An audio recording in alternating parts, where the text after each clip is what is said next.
ಅಮ್ಮ, ಅವರು ನನ್ನನ್ನು ಕಸದ ಹುಡುಗ ಅಂತಾರೆ.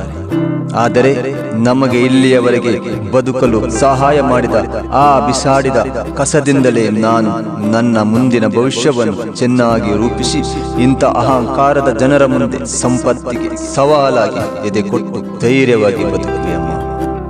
ಸ್ನೇಹಿತರೆ, ಈ ಸುಂದರವಾದ ಕಥೆ ನಿಮಗಾಗಿ. ರಾಮಣ್ಣ ಒಬ್ಬ ಬಡ ಕಾರ್ಮಿಕನ ಮಗ. ಬೆಳಿಗ್ಗೆ ಹೊತ್ತಿನಲ್ಲಿ ತಂದೆಯೊಂದಿಗೆ ಗದ್ದೆಗಳಿಗೆ, ಮಧ್ಯಾಹ್ನ ತಾಯಿಯೊಂದಿಗೆ ಕಲ್ಲು ಹೊರುವ ಕೆಲಸ. ಆದರೆ ಅಷ್ಟರಲ್ಲೂ ಅವನಿಗೆ ಒಂದು ಅಜ್ಞಾನ ಹಂಬಲ. ನಾನು ಬಡವನಾಗಿ ಹುಟ್ಟಿದ್ದೇನೆ, ಆದರೆ ಬಡವನಾಗಿ ಸಾಯುವುದಿಲ್ಲ. ಒಂದು ದಿನ ಮಳೆಗಾಲದಲ್ಲಿ ಶಾಲೆಗೆ ಹೋಗುವಾಗ ಬಟ್ಟೆ ಬಿಸಿ ನೀರಿನಲ್ಲಿ ತೊಯ್ದು ಬಿಸಿ ಅನ್ನ ತಿನ್ನಲು ಮನೆಯೇ ಇಲ್ಲ. ಆ ಹೊತ್ತಿಗೆ ರಾಮಣ್ಣ ಕುಳಿತು. ಮಣ್ಣು ಮೆತ್ತಗಿತ್ತು, ಕನಸು ಮಾತ್ರ ಗಟ್ಟಿಯಾಗಿತ್ತು.